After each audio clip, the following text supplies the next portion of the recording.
kami dari kelompok 1 di sini kami akan menjadikan materi mengenai Pancasila menjadi kekuatan bangsa Indonesia. Sebelum itu berikan kami untuk perkenalan masing-masing. Mulai dari saya, nama saya Gusti Kadir Raditya Atana, nomor absen 10 bisa dipanggil Radit. Ambil saya. Oke, perkenalkan nama saya Imade Ariel Eka Putra, absen 16, Putra panggil Ariel. Saya Cio Mangala Himawan, nomor absen 3, bisa dipanggil Cio. Saya Dewi Kirana, nomor absen 29, bisa dipanggil Novia. Oke, kita langsung aja ke materi guys.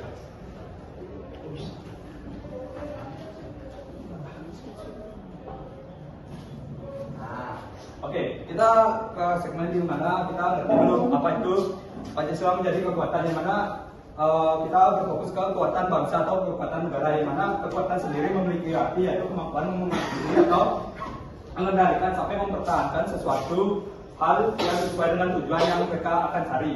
Dan negara sendiri memiliki arti adalah sekelompok masyarakat yang tinggal di suatu wilayah yang menempati wilayah dengan pemerintahan tertinggi atau kekuasaan tertinggi dengan tujuan yang bersama. Sehingga bisa kita simpulkan kalau kekuatan negara ialah kemampuan suatu negara dalam mempertahankan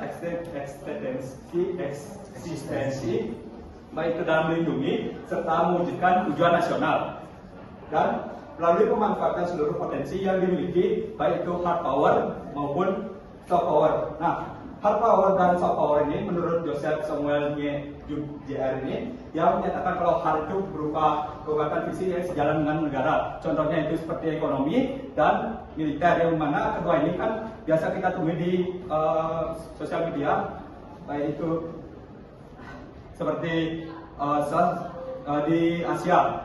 7 terbaik kekuatan militer di Indonesia, di Asia Tenggara. Ya, lanjut. Terus ada yang soft, yaitu dan terus yang soft dari mana itu membuat negara atau masyarakat sendiri itu menerima. Nah, ini contohnya itu bukan sama kayak hard, tapi bukan non fiksi. Kayak dia merupakan jati diri dari masyarakatnya masing-masing, bukan dari suatu negara itu. Tapi masyarakatnya yang membuat, bukan negara secara pasangan gitu. Dan, contohnya di soft power itu biasanya itu seperti ideologi, nilai, terus identitas nasional, yaitu budaya. Nah, kekuatan negara di Indonesia itu kalau kita mewujudkannya ke tujuan nasional bisa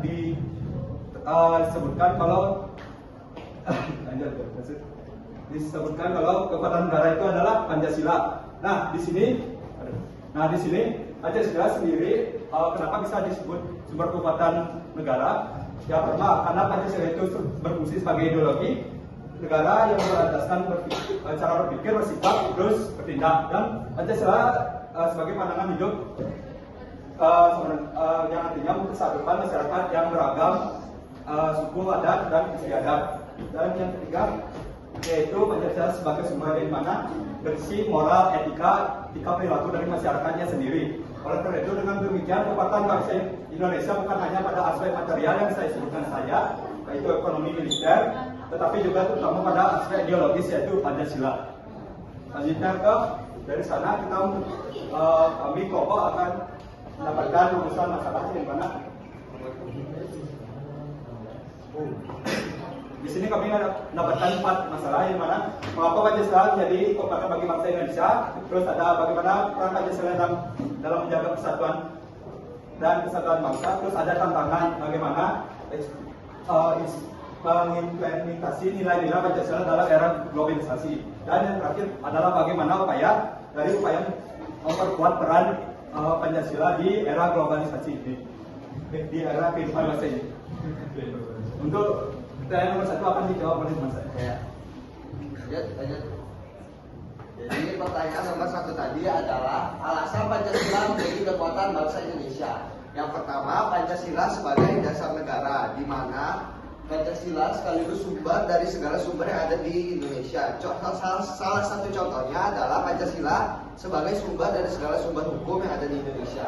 Lalu yang kedua, Pancasila sebagai identitas dan kepribadian bangsa, seperti toleransi, keberagaman budaya, keberagaman bahasa, dan lain-lainnya. Lalu yang ketiga, Pancasila berperan sebagai pemersatu bangsa. Di tengah-tengahnya keberagaman bahasa, keberagaman tradisi Pancasila berada di tengah-tengahnya sebagai pemersatu. Lalu yang keempat, Pancasila menjadi pandangan hidup bangsa, di mana Pancasila memberikan pedoman kepada masyarakat Indonesia itu sendiri. Lanjut.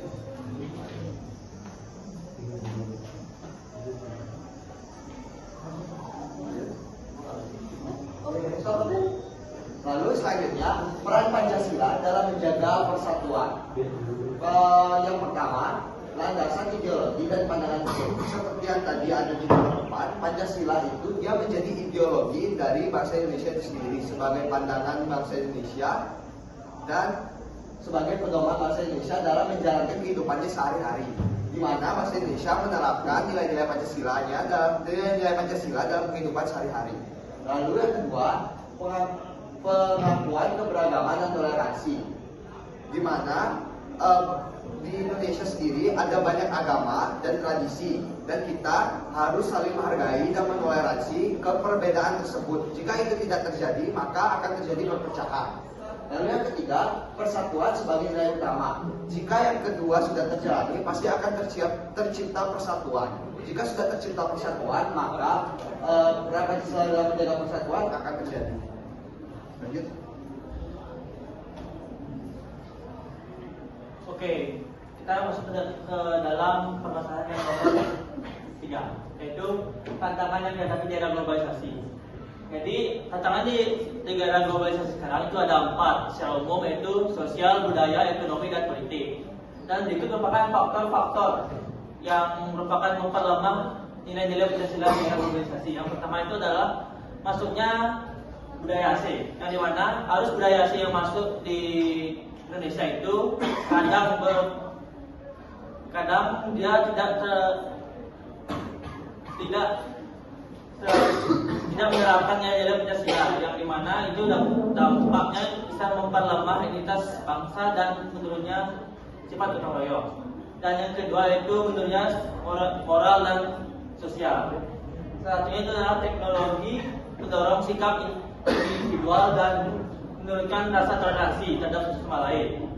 Dan ujaran kebencian di media sosial juga salah satu faktor kemunduran moral dan sosial.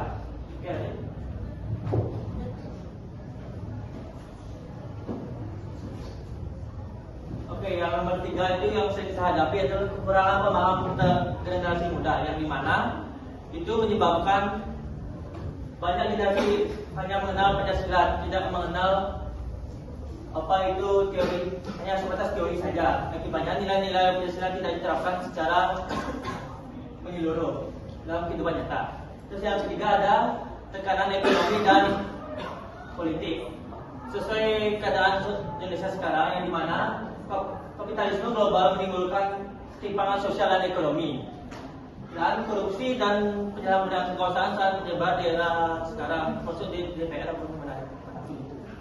Yang terakhir adalah penyebaran hoax dan polarisasi, yang dimana akses informasi tentang politik di era sekarang, maksud di gadget, IG, dan lain sebagainya, dapat memicu hoax dan polarisasi kondisi yang berpotensi memicu perpecah belahan dalam persatuan Indonesia. Selanjutnya adalah upaya untuk memperkuat peran Pancasila dari berbagai bidang. Dan di sini saya sendiri akan hanya membahas tentang yang pertama di bidang pendidikan. Di bidang pendidikan, upaya yang kita lakukan adalah untuk mengimplementasikan Pancasila pada berbagai dari dalam pendidikan, yaitu dalam berguru, karakter, dan keteladanan guru atau dosen. Nah, contohnya itu adalah UGM yang telah melatih dosen MKWK. MKWK itu mata pelajaran wajib di perkuliahan. Lalu daripada UGM telah melakukan itu untuk dosen dari 40 universitas. Lalu dari Bali telah menanamkan integrasi nasional, dan BPIP telah melatih 300 guru di Ambon sebagai teladan dari Pancasila. Yang kedua adalah bidang ekonomi. Di tengah kapitalisme global sekarang, penerapan ekonomi Pancasila itu sangat penting. Contohnya sendiri yaitu adalah Kemenko PMK mendorong UMKM berbasis gotong royong. Dan ada juga BPIP yang menyusun pokok-pokok dari ekonomi Pancasila itu.